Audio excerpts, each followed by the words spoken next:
세상의 성도 여러분, 6월 15일 우리 수요 공부를 시작하겠습니다.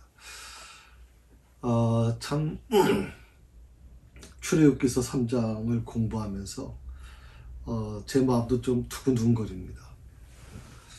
그냥 단순히 하나님께서 이스라엘 백성들의 그런 울부짖음을 부르짖음을 들으셨고 고역을 보시고 모세를 보내셔서 그렇게 이스라엘 백성들을 구원해냈다. 우리는 그렇게 이제 쉽게 생각을 했습니다. 그런데 지난주에 제가 말씀을 드렸죠. 자, 하나님께서 그들의 부분을 보았다 그랬죠. 분명히 보았다. 고통을 보았다 그랬고 그들의 감독자로 말미암아 부르짖음을 들었다. 부르짖음을 들었다. 채찍에 맞을 때마다 막 울부짖었을 거 아니에요. 하나님 도와주세요. 왜 우리를 버리십니까? 그리고 그 근심을 알고라고 그랬어요. 근심을 알았다. 보고 듣고 알고라고 이 세 단어가 주는 의미가 굉장히 크다고 말씀을 드렸어요.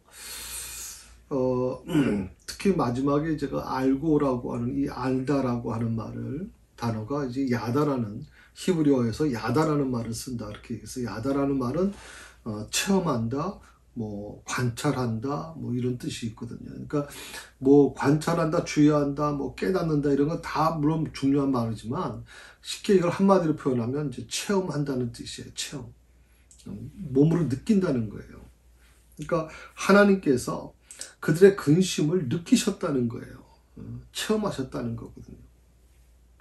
자, 이런 부분들이 있었어요. 그런데 그 과정에 대해서 하나님께서 어떻게 대처하고 계시는지 그 부분에 대해서 좀 오늘 공부하려고 합니다. 오늘은 8절에 있는 말씀을 중점으로 이제 말씀을 드릴 겁니다.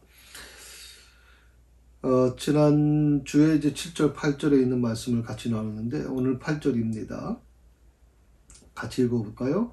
내가 내려가서 그들을 애굽인의 손에서 건져내고 그들을 그 땅에서 인도하여 아름답고 광대한 땅, 젖과 꿀이 흐르는 땅, 곧 가나안 족속, 헷 족속, 아모리 족속, 브리스 족속, 히 족속, 여부스 족속의 지방에 데려가려 하노라 말씀하셨어요. 여기서 중요한 부분이 이제 그 부분이죠. 내가 내려와서 내려온다. 그러니까 하나님께서 직접 오시겠다는 거거든요. 하나님께서 직접 내려오신다. 내려오신다라고 하는 건 이제 인카네이션이라고 하는 뜻인데, 성육신 사건이죠. 그 신약시대 와서는. 근데 내가 내려와서 직접 하나님이 내려오신다라고 하는 거거든요. 하나님은 거룩하신 분이잖아요. 신이시잖아요. 우리를 창조하신 분이잖아요. 그런데 그 하나님께서 왜 구태여 이 땅에 내려오셔야 될까? 내려오시려고 하셨을까? 하는 거예요. 사실 이 말씀은 550년 전에 이미 아브라함에게 말씀해 주셨던 거죠. 창세기 15장에 13절부터 16절에 있는 말씀인데 이미 아브라함에게 이미 말씀해 주신 거죠. 하나님께서 어떻게 그 아브라함의 자손들을 이제 만들어 가실 것인가 하는 부분에 대해서 말씀해 주셨죠. 그리고 마침내 그 약속하신 바를 하나님께서 이루시고자 하십니다. 그러니까 하나님께서 베푸시는 이 구원 사역이 뭐냐? 하나님께서 베푸시는 구원 사역. 그것은 단순히 고통의 현장에서 백성을 구출해 내시는 것만이 아니에요. 그러니까 우리가 많이 어떻게 보면 이 구약 성경을 공부하시는 분들, 읽으시는 분들 중에서 바로 여기에 머무는 분들이 많아요. 하나님께서 베푸시는 구원 사역은 단순히 이스라엘 백성들의 그 고통의 현장, 그들이 겪는 고통의 현장에서 백성들을 구출해내시는 것이다라고 생각을 해요. 그래서 모세를 통해서 구출해내시고 또 바로의 손에서 그들을 구출해내시고 그래서 항상 그 구출해낸다고 하는 그 면에서만 우리는 이제 머물게 되는 거예요. 그런데 하나님이 베푸시는 구원 사역은 단순히 그 고통의 현장에서 구출해내시는 것만이 아니라 또 하나가 더 포함되어 있어요. 그것은 구출해내신 자를 어디까지? 약속의 땅, 복된 지경까지 인도해 가신다는 것도까지 포함되는 거예요. 하나님께서 우리를 나를 선택하실 때 내 고통의 문제를, 내 고통의 삶에서 고통에 대한 부분만 하나님이 해결해 주시는 것이 아니라 그것을 통해서 어떡하지? 그 고통에서 나를 해방시켜 주시고 나서 그것을 통해서 더 복된 지경으로, 더 복된 미래로 나갈 수 있도록 우리를 인도해 주신 데까지 포함되고 있는 거예요. 그러니까 우리가 기도할 때 하나님 이 고통에서 나를 건져주세요. 너무 힘들고 힘듭니다. 너무 고통스럽습니다. 나를 이 고통의 현장에서 제발 구원해 주세요 라고 얘기할 때 그렇게 기도하신다면 그것은 고통의 현장에서 구원하시는 것만 머물게 하는 것이 아니에요. 그건 내 생각은 그럴 수 있지만 하나님의 뜻은 그게 아니에요. 그 고통의 현장에서 나를 구출해내시고 그 구출해낸 나를 복된 지경으로, 미래로 인도해 드시는 것까지 포함되어 있다. 그러므로 우리의 구원은 단지 죄와 사망으로부터의 해방에 그치는 게 아니에요. 영원한 천국까지 연결되는 포괄적인 구원이 바로 이 구원의 개념입니다.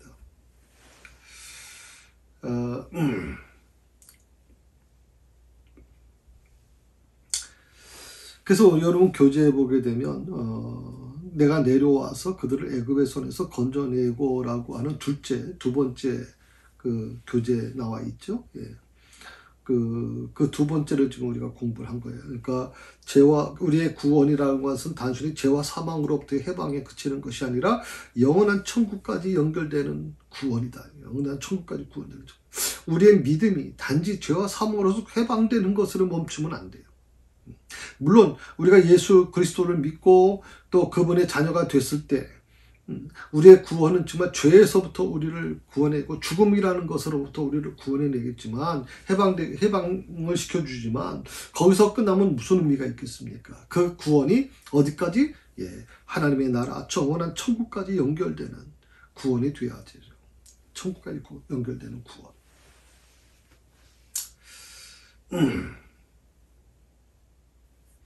자, 교재의 세 번째 보시게 되면 그런 내용이죠. 그들을 아름답고 광대한 땅으로 이르려 하노라 말씀하십니다. 이 일에 모세를 종으로 도구로 사용하시겠다는 겁니다. 아름답고 광대한 땅으로 이르게 하시겠다. 그러니까 아름답고 광대한 땅이라고 하는 그 내용이 많은 의미를 주고 있는 것 같은데요. 이 아름답고 광대한 땅이 과연 뭘까? 또 보통 이 아름답고 광대한 땅이라고 그러면 이제 적과꿀이 흐르는 땅이라고 보통 표현할 텐데 그 적과꿀이 흐르는 땅은 대체 무엇일까?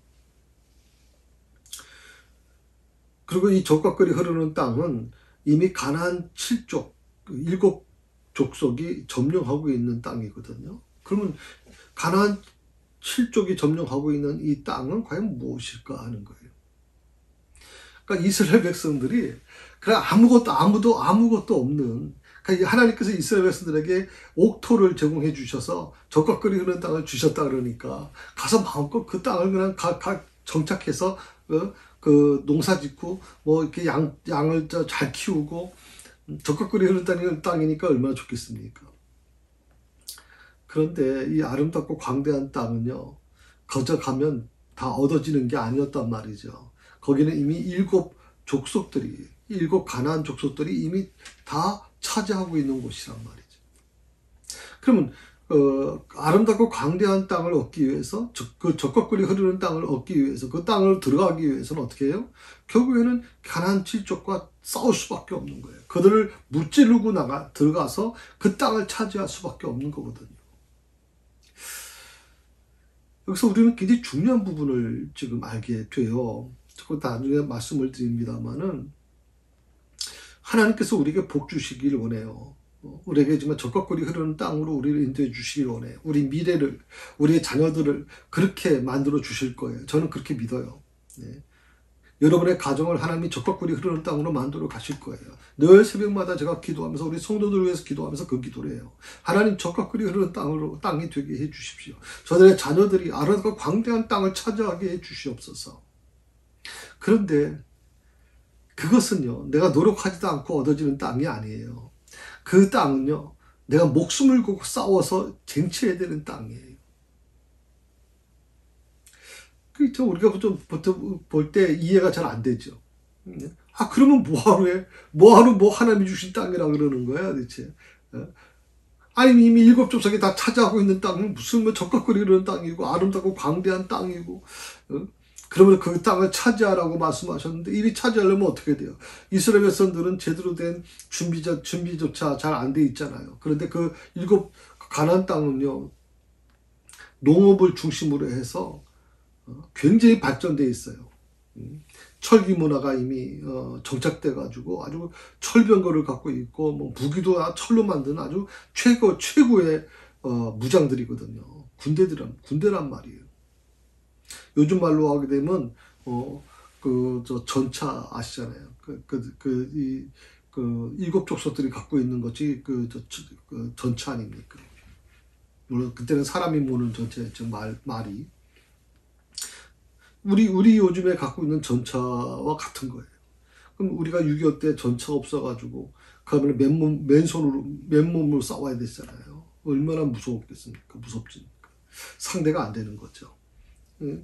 그런 그 가나안 족속이 점령하고 있는 이 땅을 가서 뺏으라니.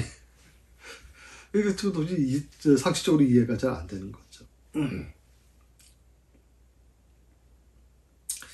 자, 아름답고 광대한 땅을 차지하기 위해서 가나안 7족을 점령하고 가나안 7족이 점령하고 있는 그 땅을 빼앗기 위해서 이 일에 모세를 종으로 사용하시겠다는 거거든요. 도구로 사용하시겠다는 거. 그러니까 아름답고 광대한 땅이라고 하는 것은요, 뭐 여기서는 아름답다라고 하는 표현을 했어요.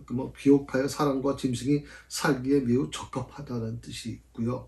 광대하다라는 말은 제한받고 억압당하는 애굽에서의 생활과 비교해 볼 때 상대적으로 넉넉한 생활을 할 수 있게 되었음을 뜻한다. 사전에 보니까 그렇게 나와 있어요. 광대하다, 아름답고 광대한 땅, 사람과 짐승이 살기에 매우 적합한 땅, 그리고 애굽에서의 생활과 비교해 볼 때 상대적으로 넉넉한 생활을 할 수 있게 되었다는 것인데,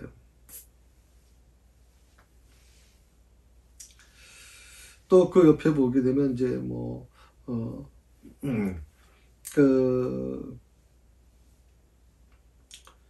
근데 여기서 얘기하는 이 아름답고 광대한 땅이라고 하는 이 부분을 우리가 그 땅으로만 보면, 그 땅 자체로만 보면요, 가나안 땅은 결코 아름답거나 광대한 땅이 아니에요.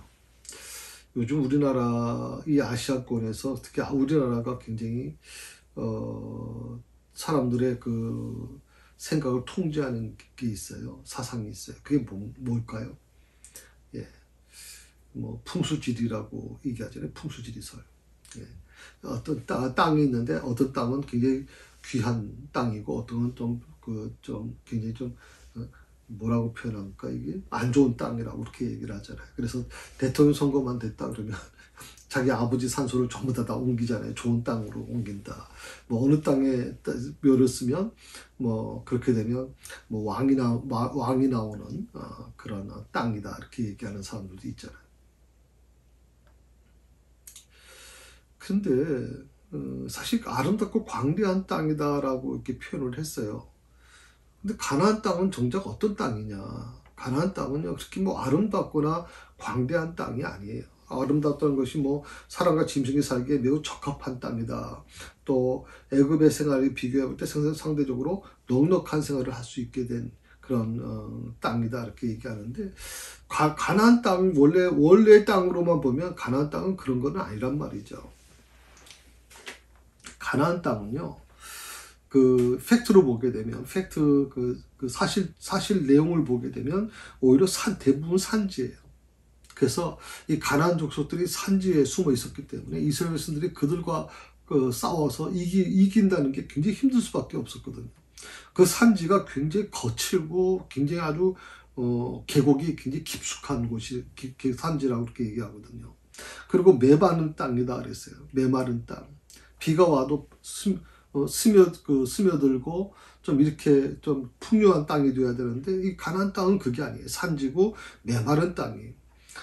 오히려 애굽이 아름답고 광대한 땅이지 오히려 이 가나안 땅은 그런 땅이 아니란 말이죠. 그런데 왜 아름답고 광대한 땅이라고 불렀을까요? 왜 하나님께서는 8절의 말씀을 보게 되면 내가 내려가서 그들을 애굽의 손에서 건져내고 그들이 누구예요? 이스라엘 백성들을 탄압받고 있는 이스라엘 백성들을 애굽인의 손에서 건져낸 그들을 그 땅에서 인도하여 어디로? 아름답고 광대한 땅, 적과거리 흐르는 땅, 가나안 7족속이 있는 그곳으로 그들을 데려갈 것이다 라고 얘기하고 있다. 자, 결코 아름답지도 않고 광대하지도 않은 그 땅을 오직 산지투성이고 그냥 메마른 땅이에요. 비가 와도 비를 담는 땅이 아니란 말이죠. 근데 그 땅을 왜 아름답고 광대한 땅이라고 부를까요? 그것은 단순히 우리 육신의 눈으로 보는 것이 아니라 눈으로 말하는 아름답고 광대한 땅이 아니고 영적인 실체 때문에 그래요. 이거는 영적으로 지금 말씀하고 있는 거거든요. 가나안은 영적으로 보게 되면 믿음의 결과라고 볼 수 있어요. 그게 바로 예수 그리스도를 예표하는 것이다. 가나안은. 그러니까 가나안 땅의 모습이 마치 예수님의 모습과 너무 닮은 거예요. 겉으로 보기에 아름답지도 않고 광대하지도 않는데 마치 예수님도 마찬가지였잖아요. 예수님도 겉으로 볼 때는 이사야 선지자가 정확하게 표현했죠. 사람들이 예수님을 어떻게 바라보는지 그것을 이렇게 기록했거든요. 이사야 53장 2절에서 이렇게 말씀하고 있습니다. 그는 주 앞에서 자라나기를 연한 순 같고 마른 땅에서 나온 줄기 같아서 고운 모양도 없고 풍채도 없은즉 우리 보기에 흠모할 만한 아름다운 것이 없도다 그랬어요. 예수님의 모습과 가나안 땅이 너무 닮았다는 거. 아름답지도 않고 광대하지도 않아요. 그런데도 불구하고 하나님은 아름답고 광대하다고 말씀하세요. 예수님도 마찬가지죠. 예수님도 이사야 선지자가 본 것처럼 마른 땅에 나온 줄기 같아서 고운 모양도 없고 풍채도 없는데 우리 보기에 흠모할 만한 것은 아름다운 것은 아무것도 없다. 그렇게 그 이사야 선지자도 이렇게 예수님에 대해서 이렇게 표현을 했거든요. 그런데 자, 그것이 예수님의 모습이에요. 예수님의 모습. 그런데 예수님을 진정으로 만난 사람들은 예수님을 어떻게 표현하시는 줄 아세요? 자, 아름답지도 못하고 마른 땅에서 나온 줄기 같아서 고운 모양도 없고 풍채도 없는, 그래서 우리 보기에 흠모할 만한 아름다운 것이 하나도 없는 그 예수님을 만난 사람은 어떻게 고백하느냐? 아름답고 크신 분이라고 고백해요. 예수님을 만난 사람들은요, 사도 바울도 마찬가지고 모든 사람들이 마찬가지. 예수님을 만난 사람들은 예수님이 가장 아름답고 크신 분이에요. 20번에 그 8절에 보게 되면 그 다음에 뭐라고 나옵니까? 젖과 꿀이 흐르는 땅이라고 나와요.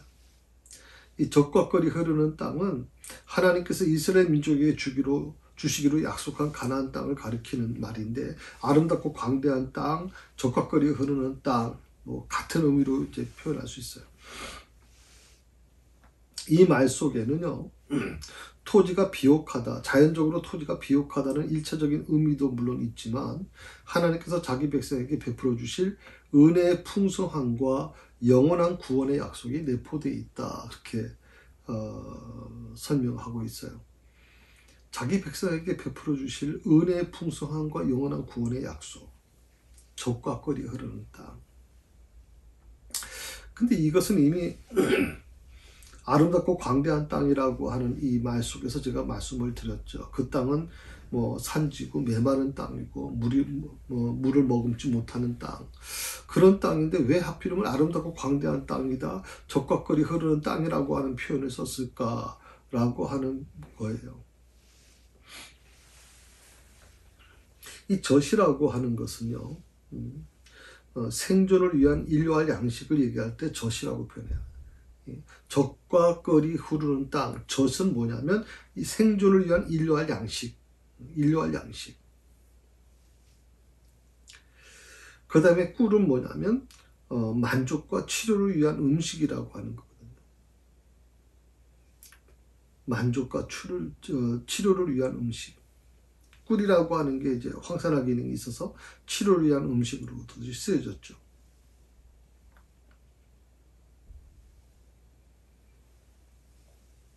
그러니까 가나안 땅이 하나님의 백성을 먹이고 치료하는 젖과 꿀이 풍성하다는 그 자체를 어떻게 우리가 해석할 수 있냐면, 예수님께서 우리에게 오셔서 가장 하는 게 뭐예요? 오병이어의 기적이 뭡니까? 오병이어의 기적이 뭐예요? 인류할 양식을 주시는 하나님이세요. 인류할 양식을 주시는 예수님의 모습을 그리고 있잖아요. 오병, 떡 5개, 물고기 2마리로 5,000명, 남자 5,000명이 먹고도 남는 12광절에 남는 분, 인류할 양식을 주시는 분, 그분이 하나님이시잖아요. 그리고 치료자라는 의미가 포함되어 있죠. 예수님은 치료자. 그러니까 젖과 꿀이라고 하는 것은 바로 예수님을 의미하는 것이다. 예수님을 가리키는 것이다. 인류할 양식과 그리고 치료자가 되주시는 예수님, 그 예수님이 바로 젖과 꿀이 흐르는 땅이다라고 표현하는 거예요. 파스칼은요, 철학자죠. 파스칼은 이런 말을 했어요. 사람에게는 오직 하나님만이 채울 수 있는 공간이 있다. 사람에게는 하나님만이 채울 수 있는 공간이 있어요. 그러니까 하나님을 모르는 사람들은 그 공간이 항상 비어 있을 수밖에 없는 거예요. 하나님은 인간을 창조하실 때부터 하나님만이 채울 수 있는 어떤 공간을 만드셨어요. 이 사람들은요, 그 공간을 채우려고 물질을 채우고 금덩어리로 채우고 또 명예로 채우고 권력으로 채우고 다 이런 걸 채우려고 그래. 이게 육신적인 것으로 채우려고 한단 말이에요. 근데 그렇게 채울 수 있는 것이냐? 그렇게 돈이 많은 사람들, 돈으로 채우려고 했던 사람들 보면 돈이 많으니까 이제는 우리 부자의 어떤 예화처럼 이제는 쌀이 벼농사가 아주 쌀 농사가 굉장히 크게 돼가지고 풍년을 이루었잖아요. 그러니까 창고를 더 져서 내 평생 먹고 살 수 있게 하겠다.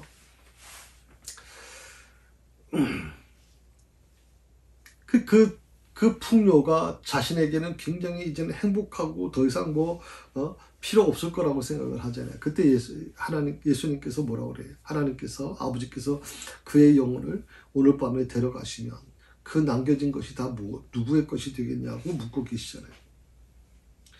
여러분, 물질이 많다고 해서 과연 행복할까요? 물질이 많다고 해서 우리의 그 욕구가 채워질 수 있을까요? 하나님께서는 파스칼의 말대로 우리 안에는 하나님만이 채울 수 있는 공간이 있는데, 그 공간을 많은 어떤 돈을 가지고 채운다고 해서 그게 채워질 수 있을까? 세상의 명예와 권력을 가진다고 해서 채워질 수 있을까요? 세상에서 만약 그것이 가능하다면 사람들은 그거 가지고 행복하게 살아야 돼요. 그런데 그 돈이 많음에도 불구하고 그들은 만족을 못해요. 그래서 마약에 손을 대잖아요. 마약에. 한번 마약에 손을 댄 사람들은 그걸 끊지 못하죠. 배우들도 탤런트도 그렇고 또 돈이 있는 사람들도 외국에서 공부하고 들어온 제2세, 3세, 재벌 제2, 3세 된 사람들 다 마약에 도취하고 있잖아요. 왜 그렇습니까? 돈이 해결해 주지 못하는 거예요. 명예가 해결해 주지 못하는 거예요. 또 권력에 탐한 사람들은 권력이 모든 걸 해결해 준다고 생각을 해요. 물론 권력이 있는 사람들이 권력이 없는 사람보다는 좀 더 살아가는데 좀 쉽게 살아갈 수 있을 거예요. 그런데 한 가지 분명한 것은 사람의 영혼에는요, 오직 이 세상 것으로 채워지지 않는, 오직 하나님으로만 채워져야 되는 공간이 있어요. 우리 영혼 속에는 그게 있다는 거예요. 그러니까 하나님으로 채워져야만 만족한 건데 하나님으로 채워지질 않는 거예요. 목회자도 마찬가지예요. 목사도 하나님으로 채워져야 되는데 하나님이 안 계시지 않으니까 자꾸만 명예에 기웃거리고 권력에 기웃거리고 자꾸만 이 세상의 것에 기웃거릴 수밖에 없는 거예요. 주님은 분명히 이렇게 말씀하셨어요. 사람은 떡으로 사는 존재가 아니다. 떡으로 살 것이 아니라 하나님의 말씀으로 살 것이다 라고 말씀하셨어요. 이 세상의 모든 것이 떡이라고 하는 개념으로 이해하는 거예요. 사람들은 떡만 있으면 배부르게 되고 떡만 있으면 굶어 죽지 않으니까. 떡이 있어야 사람들에게 베풀어 주면서 사람들이 나를 추종하니까. 그런데 예수님께서 하신 말씀이 떡으로만 사는 존재가 아니다. 하나님의 말씀으로 사는 것이다 라고 해요. 아멘. 예. 하나님의 말씀으로 사는 거예요. 요즘에 보게 되면요, 역사 이래 가장 풍부한 먹거리, 볼거리들이 막 널렸어요, 요즘에. 특히 이 대한민국은요, 뭐 거의 선진국에 했다고 봐야 되겠죠. 선진국이라고. 경제 10위권이죠. 군사 6위권이죠. 뭐 대단합니다. 우리는 여기 우리나라에서 태어나서 살아왔기 때문에 우리나라의 소중함을 잘 모르지만 우리나라 여권, 대한민국 여권을 갖게 되면요, 뭐 이 지구상에 못 들어갈 나라가 북한이나 뭐 이런 데 외에는 거의 막 통과된단 말이죠. 아, 놀랍습니다. 대한민국의 위상이 엄청나게 높아졌죠. 그 안에서 정말 우리가 6.25 때 먹을 게 없어가지고 막 주염 열매를 막 먹는 것처럼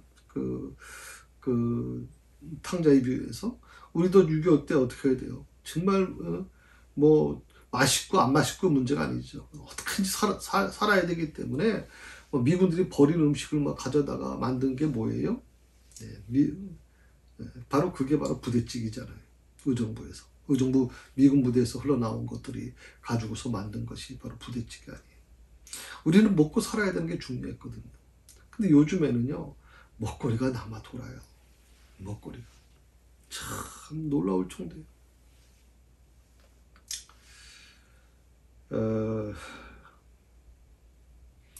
볼거리는 또 어떻습니까? 지방자치제가 되면서 아주 볼거리가 넘쳐나잖아요. 외국에 그동안 한 2년 동안 제대로 못 나갔잖아요. 그러니까 우리나라 안에 여행 코스마다 막 사람들이 막 몰렸잖아요. 제주도는 갈 생각도 잘 못할 정도로 꽉꽉 들이찼고, 설악산, 여수, 부산, 또 중부 내륙에 요새 호텔도요, 리조트 같은 데도 전화해도 잘 예약이 안 될 정도입니다. 그럼 이렇게 풍부한 먹거리와 볼거리가 넘쳐나는데 왜 사람들은 더 공허해질까? 왜 더 허기질까? 왜 더욱 목말라 할까? 의문이 생기는 거예요. 왜 그럴까 대체? 먹거리가 널렸고 볼거리가 널렸는데 왜 더 공허해지고 더 허기지고 더 목말라 하는가? 주님께서 이렇게 말씀하세요. 사람들에게 나를 먹어야 된다. 자신을 먹어야 한다고 말씀하세요. 주님이 생명의 떡이고 주님이 생수이기 때문에 내가 주님을 먹는 자는 영원히 목마르지 아니하리라. 생명의 떡이고 생수이기 때문에 예수님을 바로 먹는 사람들, 예수님과 하나가 되는 사람들만이 그것을 경험할 수가 있는 거예요. 늘 예수 믿는 사람들 중에서 목회자들조차도 목말라 하는 사람들이 있어요. 늘 무엇인가 부족을 느끼고 무엇인가 또 더 높은 것을 차지하기 위해서 막 몸부림치는 분들이 있어요. 예수 한 분으로 만족해야 되잖아요. 우리는 예수 한 분으로 정말 기뻐해야 되지 않겠나요? 이 세상 다 없어도 우리가 찬송 그 찬송도 부르잖아요. 이 세상에 것 다 없어도 예수 한 분으로 나는 만족하고 살겠다고 우리 수없이 입으로 고백하면서 정작 왜 예수님에게 우리 자신을 맡기지 못하는지, 왜 자꾸만 이 세상의 것에 자꾸만 물들어가려고 하는지 너무 안타깝죠. 여러분.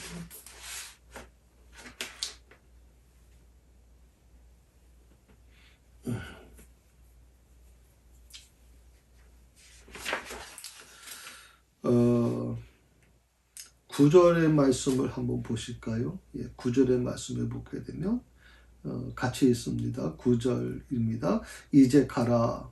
이스라엘 자손의 부르짖음이 내게 달하고 애굽 사람이 그들을 괴롭히는 학대도 내가 보았으니. 10절입니다. 이제 내가 너를 바로에게 보내어 너에게 내 백성 이스라엘 자손을 애굽에서 인도하여 내게 하리라. 자, 이제라고 하는 단어가 거의 포함되어 있어요.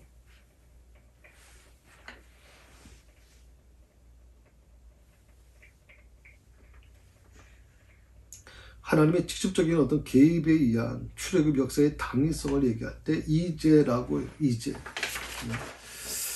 이제라고 하는 이 말은 굉장히 중요한 말이에요. 그래서 앞에 있는 부분에 대한 것을 분명하게 어떤 전환점을 가져다 주는 것인데, 이제 그러니까 지체할 수 없는 시점, 바로 지금, 그 지금이 바로 지금이 오기까지가 얼마 걸렸어요? 80년이 걸린 거예요. 갓난아기 태어난 모세를 하나님이 구원하셔서 그로 하여금 애굽 왕국에서 40년, 그 다음에 미디안 광야에서 40년 훈련시켜서 이제 80세가 된 노인된 이 모세를 이제 보내시는 거예요. 구원시키기 위해서. 이제라고 하는 지금 바로 지금이라는 뜻인데, 그 하나님의 시간과 우리 시간이 다를 수밖에 없는 거예요. 하나님의 하루가 우리에게 천년이 되기도 하고, 우리의 천년이 하나님에게는 하루가 되기도 하는 거죠. 이스라엘 백성들에게는 80년이라는 세월은 정말 죽었다 깨나도 견딜 수 없을 것 같은, 도저히 이해할 수 없는 시간이지만, 하나님의 시간에는 반드시 80년이라는 게 필요했다고 보는 거예요. 이스라엘 백성들에게 정말 필요하겠다는 것이죠. 왜? 하나님께서는 시간의 개념이 별로 의미가 없어요. 갓 태어난 그 모세를 갓난아기로 태어나서 80년까지 기다릴 필요, 원래대로 하면 기다릴 필요가 없어요. 그런데 왜 하나님께서는 모세를 갓난아기로 태어나게 하셔서 80년 동안을 준비하는 기간을 두셨을까 하는 거거든. 바로 이제라고 하는 단어 속에서 나와요. 10절의 말씀에 보게 되면 이제 내가 너를 바로에게 보낸다. 80고령의 모세를 부르신 사건은요, 하나님의 그 신적 위탁의 원리를 잘 보여주고 있는 구절이거든요. 하나님은요, 이 세상에서 뛰어난 자, 능력 많은 자들을 쓰시기보다는 오히려 자신의 부족을 느끼는 사람, 나약함을 절감하는 사람, 오직 하나님만 의존하고 온전히 의지하는 자를 부르시고 사역자로 삼으신다는 것이 바로 나와요. 이제 내가 너를 애굽 바로에게 보내요. 이 바로라고 하는 것은 이미 첫 번째 이스라엘 백성들을 탄압했던 바로는 죽었죠. 그리고 그 아들이 이제 바로가 된 거죠.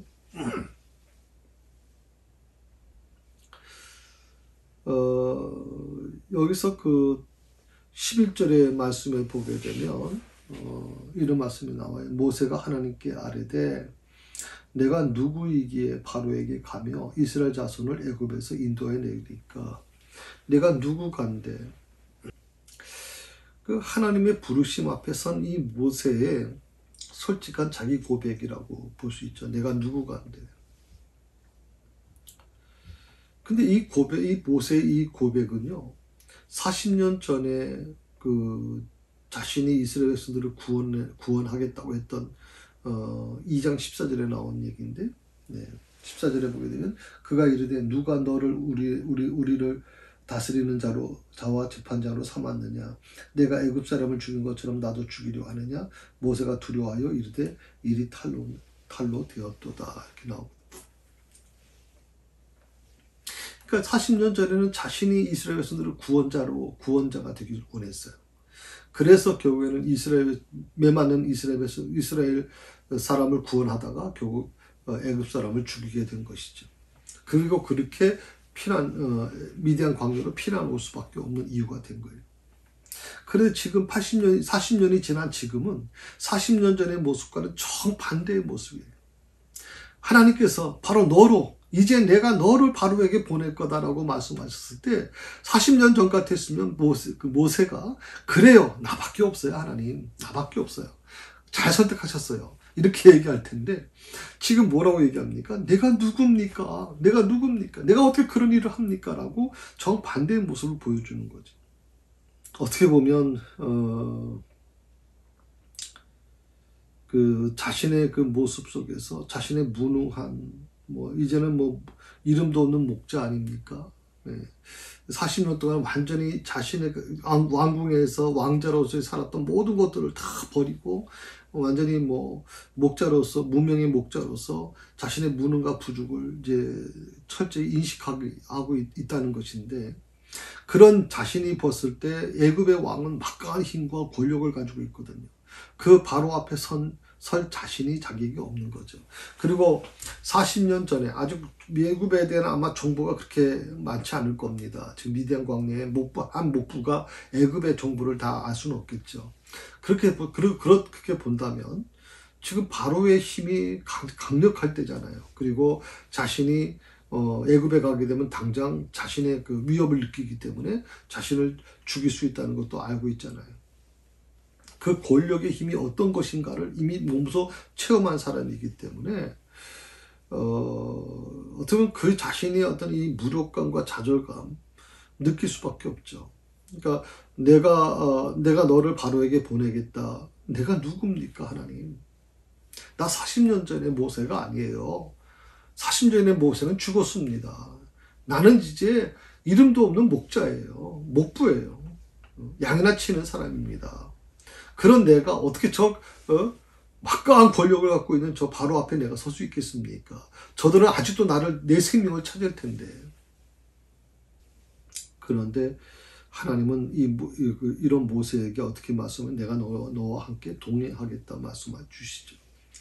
그리고 겸손한 자를 찾으시는 하나님의 선택적 원리를 분명하게 보여주고 계십니다. 모세는 교재 여러분 갖고 계시는 교재 보시게 되면 첫 번째, 두 번째, 세 번째 밑에 보시게 되면 모세는 제 힘으로 해야 하는 줄 착각하고 내가 누구간데 바로에게 가며 이스라엘 자손을 애굽에서 인도하여 내리까라고 말합니다. 이렇게 얘기하거든요. 모세는 제 힘으로 해야 되는 줄 착각했죠. 내가 누구간데 바로에게 갑니까? 이스라엘 자손을 애굽에서 인도하여 내리까. 모세의 대답에 대해서 하나님께서는 이제 12절부터 쭉 대답이 나옵니다. 좀 더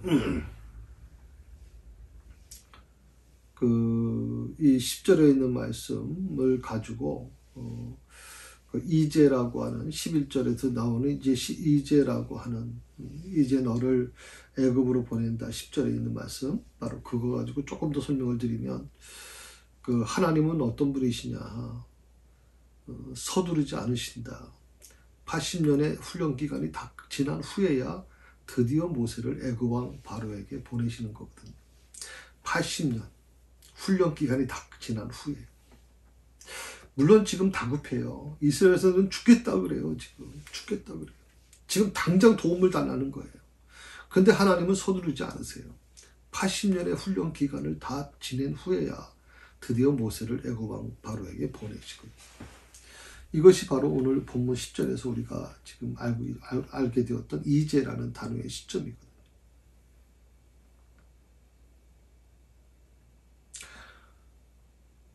이제 내가 너를 바로에게 보내어 너에게 내 백성 이스라엘 자손을 애굽에서 인도해 내게 하리라.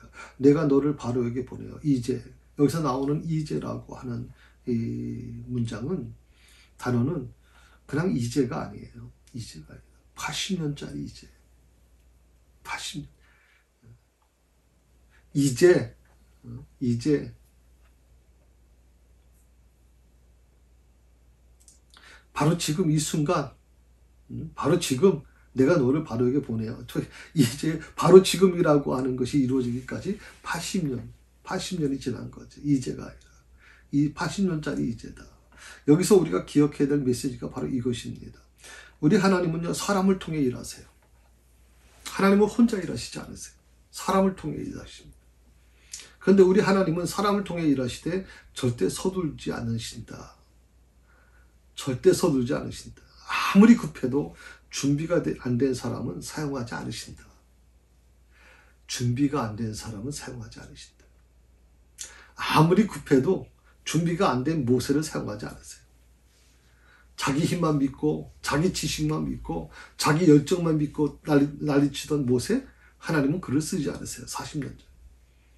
그리고 그것을 다 완전히 꺾어놓은 다음에야 40년이 지나서야 80년 된 내가 누구간데라고 말할 수밖에 없는 이 모세를 쓰시는 거예요. 두 가지를 기억하세요. 하나님은 사람을 통해 일하시는데 절대 서두르지 않으신다. 절대 서두르지 않으신다.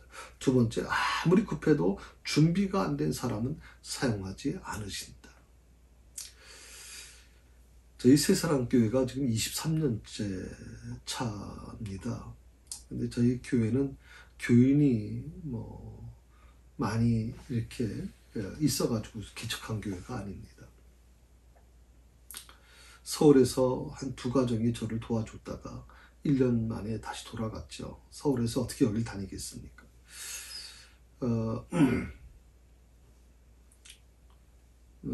특별히 이 부분은 굉장히 좀 중요한 부분인데요. 그런 생각을 좀 많이 하게 되죠.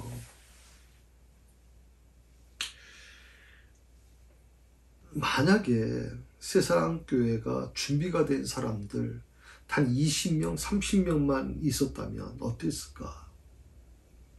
그런 생각을 좀 많이 해요. 왜냐하면 또 우리 둘째 백남옥 전사가 있는 교회가 이양교회라고 지금 노원구에 있습니다. 그 하계동 쪽에 있는데 그 을지병원 바로 앞이죠.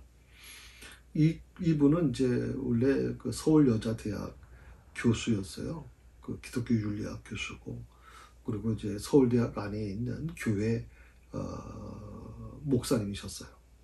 근데 이분이 교인들, 그 서울여대를 중심으로 한 직원과 교수들 이런 분들하고 다 같이 해서 개척할 때 37개 구역이었으니까 대충 한 37개 구역 정도면 한 200명에서 300명 정도입니다.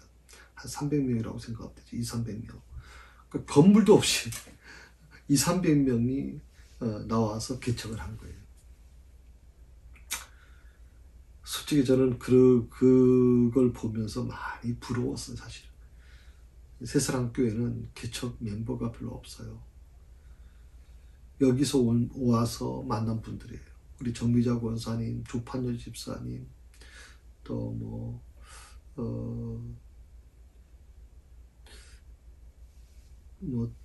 또 돌아가신 정순길 권사님 분들 다 그때 만난 분들이거든요.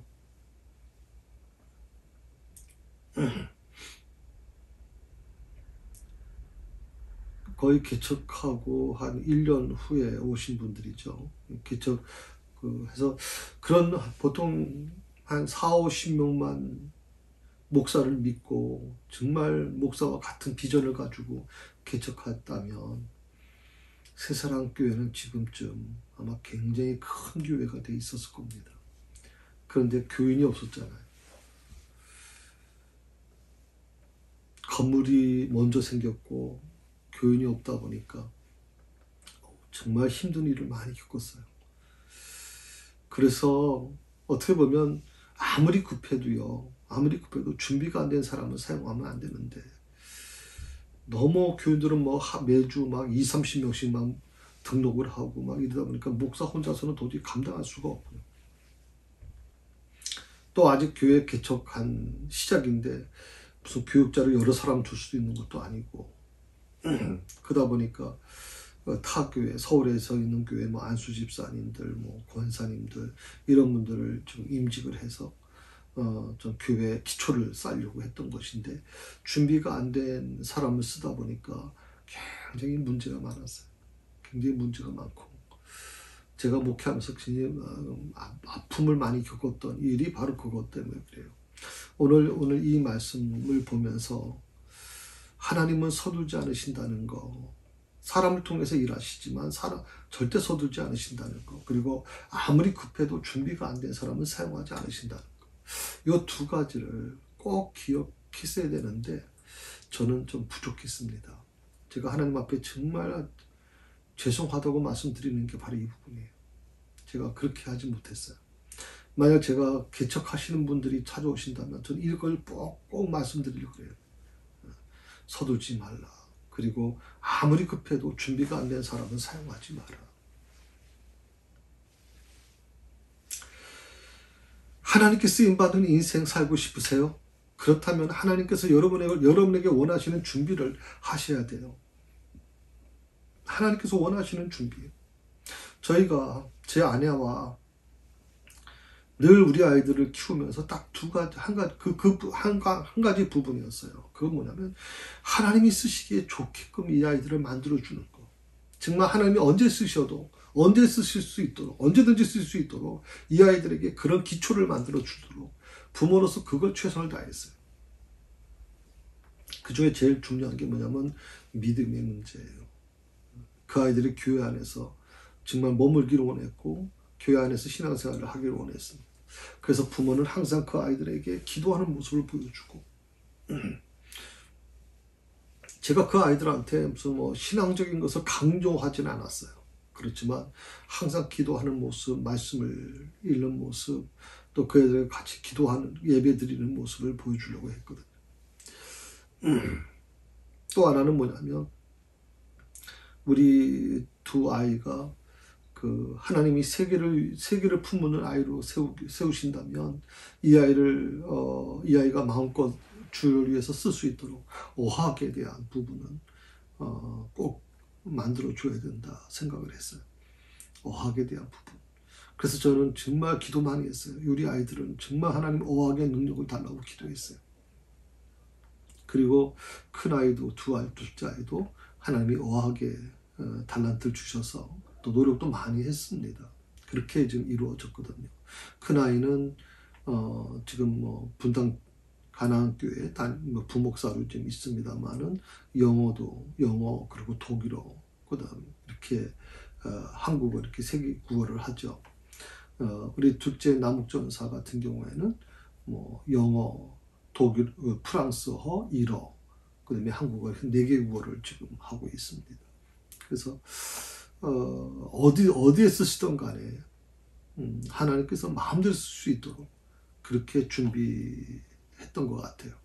그러니까 아무리 우리가 다급해도 준비 안 되고 훈련되지 않은 삶은 하나님이 사용하지 않으실 것이다. 그러니까 하나님이 쓰는 사람은 반드시 준비된 사람이기 때문에 우리가 해야 되는 일은 바로 준비를 하게끔 해야 돼요. 특히 여러분 자녀들, 다음 세대, 여러분 자녀들에게는요, 하나님이 언제든 쓰시던 간에 그 아이들을 마음껏 쓸 수 있도록 준비시켜야 돼요. 그 중에 제일 중요한 게 어학이에요. 어학은 하루아침에 이루어지는 거 아니에요, 여러분. 그 어학은 준비시켜야 돼요.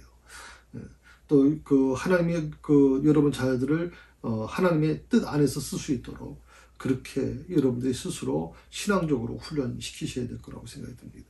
그 준비를 마쳤을 때 하나님께서 부르시는 첫 말씀이 뭐냐면 바로 이제라고 하는데, 이제.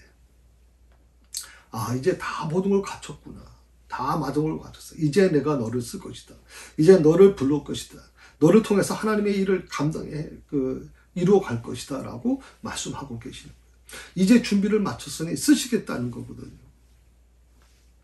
이렇게 모세가 광야에서 훈련을 다 받고 나니까 하나님께서 모세를 부르시는 것이 바로 오늘 본문 10절에 있는 말씀인데, 그랬더니 본문 11절에서 모세가 이렇게 대답을 합니다. 모세가 하나님께 아뢰되 내가 누구에게 바로에게 가며 이스라엘 자손을 애굽에서 인도해 내리까. 하나님께서 이제 너 됐다. 이제 너를 보내겠다라고 하시니까 모세가 이렇게 대답을 한 거예요. 내가 누구이기에 그런 일을 제가 쓰임을 받겠습니까?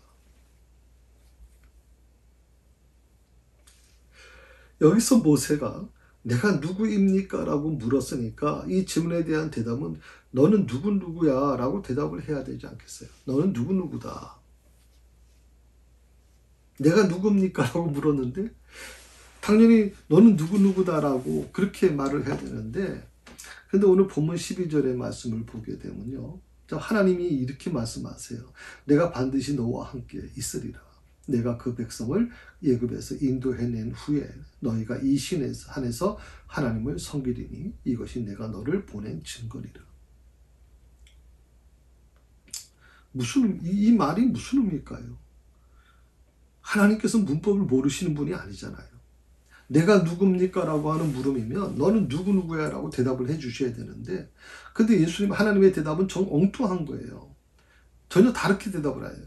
대신 뭐라고 말씀하세요? 너는 누구누구야? 라고 말씀하시지 않고 내가 반드시 너와 함께 있을 것이다 라고 말씀하고 계세요. 왜 이런 대답을 하셨을까요? 여기에는 생략된 그 무엇이 있다고 생각을 해요. 생략된 그 무엇이 있는 것 같다. 무엇이 생략되어 있을까요? 예, 이 부분을 제가 다음 주에 여러분과 같이 좀 나누겠습니다. 예, 무엇이 생략되어 있을까? 한번 여러분도 고민해 보셨으면 좋겠어요. 예. 자, 다시 한번 말씀을 좀 드릴까요? 예. 하나님께서 이제 가라. 너를 이제 벌어에게 보내요. 너에게 내 백성 이스라엘 자손을 애굽에서 인도해 내게 할 것이다. 근데 모세가 하나님께 이렇게 물어요. 내가 누구에게 바로에 갑니까? 이스라엘 자손을 애굽에서 인도해 내리까? 이렇게 물어보면 너는 누구누구야? 라고 말씀하시고 내가 너와 함께 그렇게 그 다음에 이렇게 말씀하셔야 되는데 하나님께서는 앞에 걸 다 생략해 버렸다고요. 그래서 그 부분을 우리가 다음 주에 다시 한번 공부하면서 왜 하나님은 그렇게 말씀하셨을까 하는 거에 대해서 같이 은혜를 나눴으면 좋겠습니다. 예, 오늘 여기까지 하겠습니다.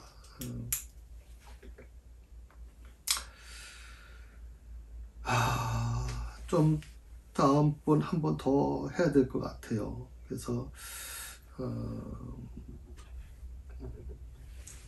그 20일은 이제 그 말, 바로 이제 그 하나님께서 왜 이렇게 말씀하셨을까 하는 이 부분에 대해서 좀 정리해 드리도록 그렇게 하겠습니다. 예, 기도하십시다. 이제라고 주님 말씀합니다. 이스라엘 백성들이 80년 전부터 그렇게 살려달라고 그렇게 애타게 하나님께 부르짖었음에도 불구하고 하나님은 이제라고 말씀하시며 이제, 그 이제는 80년이 지난 지금입니다. 80년 동안 그 모든 준비를 마치시고 나서야 하나님은 이제 하나님의 뜻을 이루시려고 하십니다. 때로는 내가 생각한 시간과 다르게 하나님은 끊임없이 우리에게 기다리라고 말씀하실 때가 있습니다. 때로는 우리의 기도를 들어주지 않으시고 우리의 아픔을 하나님 외면하시는 것처럼 보여지지만, 그러나 하나님은 때가 됐을 때 이제 내가 너와 함께 하리라고 말씀하실 겁니다. 모세를 하나님 훈련시켜서 80년 만에 그를 애굽으로 보내시는 하나님, 오늘 우리의 삶에도 때로 여러 가지 힘들고 어려운 문제 때문에 주님 앞에 나아가 기도하는 저희들, 아버지 하나님 주의 시간, 주의 때를 하나님 분별할 수 있는 지혜를 허락해 주시고, 그래서 주님의 영광을 드러내는 삶을 살아갈 수 있도록 축복해 주옵소서. 주께서 함께 해주심을 감사드리며 예수님의 이름으로 기도합니다.